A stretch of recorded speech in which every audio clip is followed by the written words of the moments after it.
President-elect. Until November. This House is in session. Minutes for the meeting held on Tuesday, October 12, 2021, to be deferred.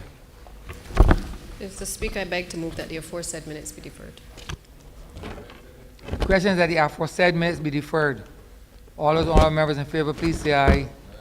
Those against, please say no. We think the ayes have it.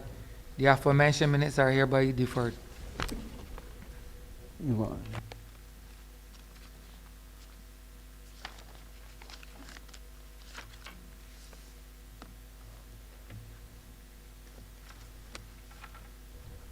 Announcements by Your Honor, the Speaker.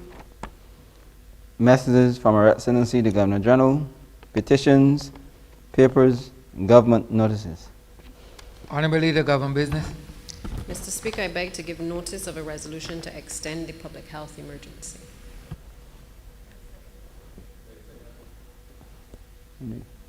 Private members' notices, notices of questions, reports from select committees, first readings of bills, statements by ministers, congratulatory and/or obituary speeches, personal explanations, motions for leave of absence, oral replies to questions, notices of motions for the adjournment of the House on matters of urgent public importance, orders of the day. Honorable Leader, government business. Mr. Speaker, I beg to move the suspension of standing orders 6, 16, 18, 20, 42, subsection 5, 43, and 44 for the remainder of the day's sitting. The question is that the aforementioned standing orders be suspended for the remainder of the day's sitting. All those honorable members in favor, please say aye. Those against, please say no. We think the ayes have it. The aforementioned standing orders are hereby suspended for the remainder of the day's sitting. Government business, sir. Government business is the order of the day. Order number 10, in the name of the Honourable Minister of Health and Wellness, to move the passing of a resolution to extend the public health emergency. Honorable Murphy, City of Bridgetown. Thank you very much, Mr. Speaker. I do not intend to speak for very long, but I think it necessary that I provide the justification that is necessary for the extension that we are seeking. I will start by reinforcing the point that the emergency powers were intended for one thing and one thing only, and that is to allow us the flexibility of being able to manage what obviously is a continuous and a developing situation in the COVID pandemic. And the emergency powers facilitates a number of things, and I will touch on them very briefly. And as a result of that, given where we are at this point in time, we consider it necessary for the extension, and especially because none of us, no country, none of us know exactly when this thing is going to end. We don't know when the next variant is going to be at our doorsteps, and we have to be able to manage and to move sometimes from one particular strategy to another, and that is something that we've had to do within recent times as we continue to feel the impacts of the Delta variant. We all know that our transmission rates are continuing to climb, and we know that the numbers are increasing as well. And so what we've done is to shift our strategy to be able to deal with this present situation, the prevailing situation. And our focus at the moment is really to try to protect and save lives. That is the focus, because people are getting sicker, and we know that every life matters, and we are continuing to work towards the preservation of and the saving of lives.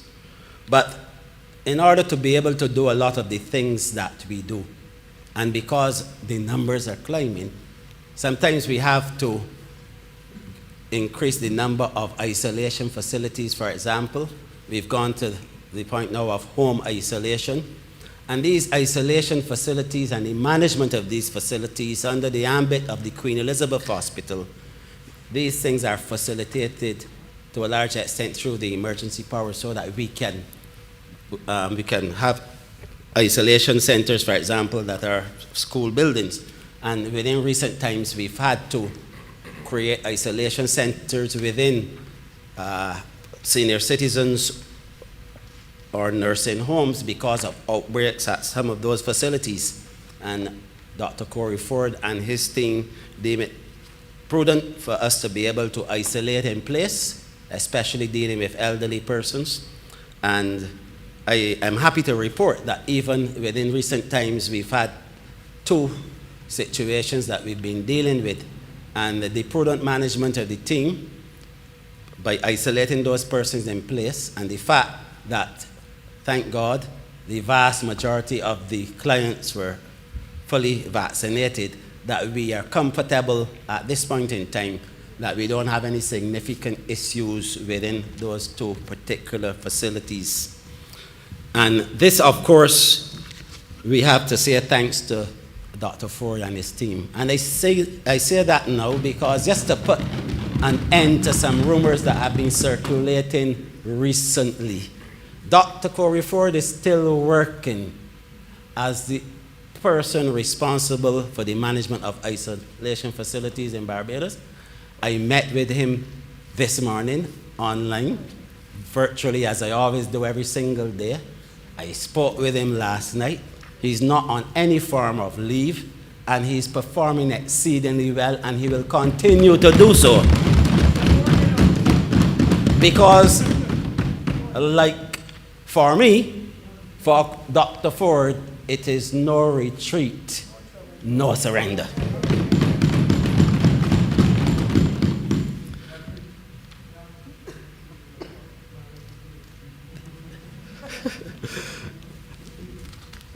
And I also don't know, beyond a shadow of a doubt, that the Honourable Prime Minister speaks with Dr. Ford every day, even at night, and Dr. Ford sometimes tells me when he calls me early in the morning that he just came off the phone with the Honourable Prime Minister discussing matters. So I don't know where that came from, but let me just say for once and for all, not only is it fake news, but it's a very, very poor joke on somebody who attempting to create havoc in the place. But we also need the extension of the emergency powers in order to facilitate the continuation of the Cuban Medical Brigade in Barbados, and that has been a significant part of helping us to be able to deal with what we're dealing with, and that will continue for as long as it is necessary. But more importantly, we have protocols for the management of COVID, similar to laws in order to manage situations within societies. And the enforcement of the protocols, or getting people to comply with the protocols, that is also a very, very important feature in our fight against COVID. And the emergency powers, like the protocols, we do not use in any punitive way, but we do have to fall back to certain positions when we have segments of the society that are not doing what they're supposed to be doing. And so as we continue to manage the pandemic, as challenging as it is, and it will continue to be, we strongly believe that in the framework of the general management of the pandemic, which includes the emergency powers that we utilize at this point in time, and that with all the experience that we've gathered over the last 20 months or so in dealing with this issue, that no matter how significant the challenge, no matter how daunting it may seem, no matter how tired we may become and weary we may be down from time to time, but we will never be out.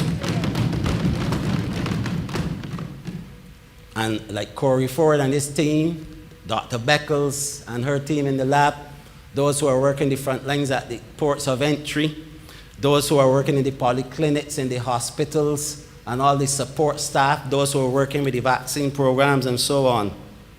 We do what we do, and all of us, we do what we do for one very important reason. And we don't do it for the government of Barbados that we love. We don't do it for the opposition parties that have their role to play. We do it because we strongly believe that this country, Barbados, in good times and bad times, is still worth fighting for.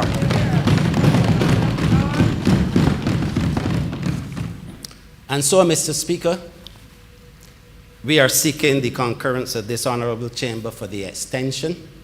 And we have to do this from time to time because we do not know, we cannot anticipate, although sometimes you see certain signs that tell you that something lies ahead. The variants are coming one behind the other. And so we have to continue to plan. We are fighting on the one hand and planning for what may be coming on the other hand. And we have to do this collectively in terms of all of our assets and all of our departments. And we have to do this both private sector and public sector, and with our international partners to help us to be as best prepared as we possibly can for what is going to come after this. And we do not know what that is going to look like. But we're dealing with what we have right now, and we believe that with the grace of God and the help of every single person in this country who has a responsibility, a personal responsibility, a national responsibility, and the collective responsibility of all the different institutions and the organs in this country, that no matter what we're facing right now, we shall and we will overcome. And with those few words, I beg to move that this resolution now pass. Make the second.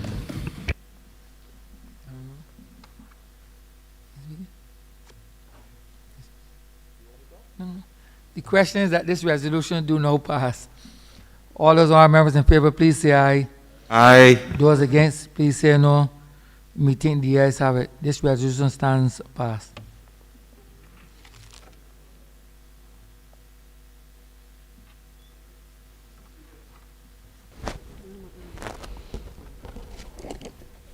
Remember that there's a requirement that this vote be done by a majority, and just to ensure that we have that majority, we will go to a voice vote, sir.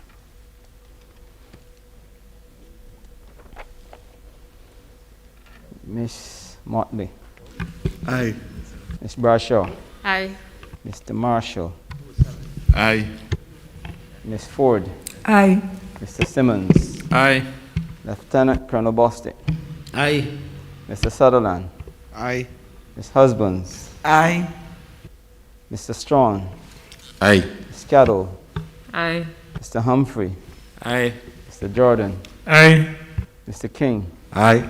Mr. Phillips. Aye. Mr. Griffith. Aye. Mr. Ford. Aye. Mr. Weir. Aye. Mr. Abrams. Your Honor, Mr. Rowe. Aye. Mr. Goodenajo. Aye. Dr. Brown. Aye. Mr. Prescott. Aye. Mr. Hinkson. Aye. Miss Moore. Aye. Reverend Atherley.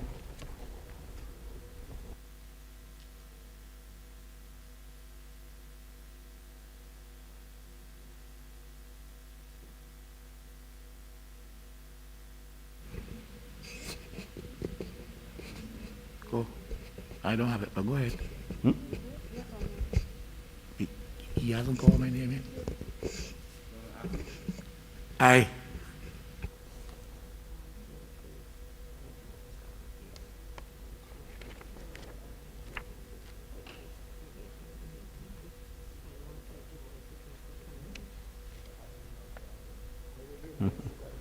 Mr. Speaker, 25 honorable members voted in favor of the resolution, therefore satisfying the request for a majority of the members. In conformity with the constitutional requirements, this resolution stands passed. Honorable Leader of Government Business. Thank you, Mr. Speaker. With that, we've come to the end of today's sitting. I therefore beg to move the adjournment of the House until the Tuesday, the 26th of October at 10 a.m. Beg second. The question is that this honorable chamber be adjourned until the 26th day, Tuesday, the 26th day of October at 10 a.m. in the forenoon. All those honorable members in favor, please say aye. Those against it, please say no. Meeting the ayes have it. This honorable chamber stands adjourned until Tuesday, the 26th day of October at 10 a.m. in the forenoon.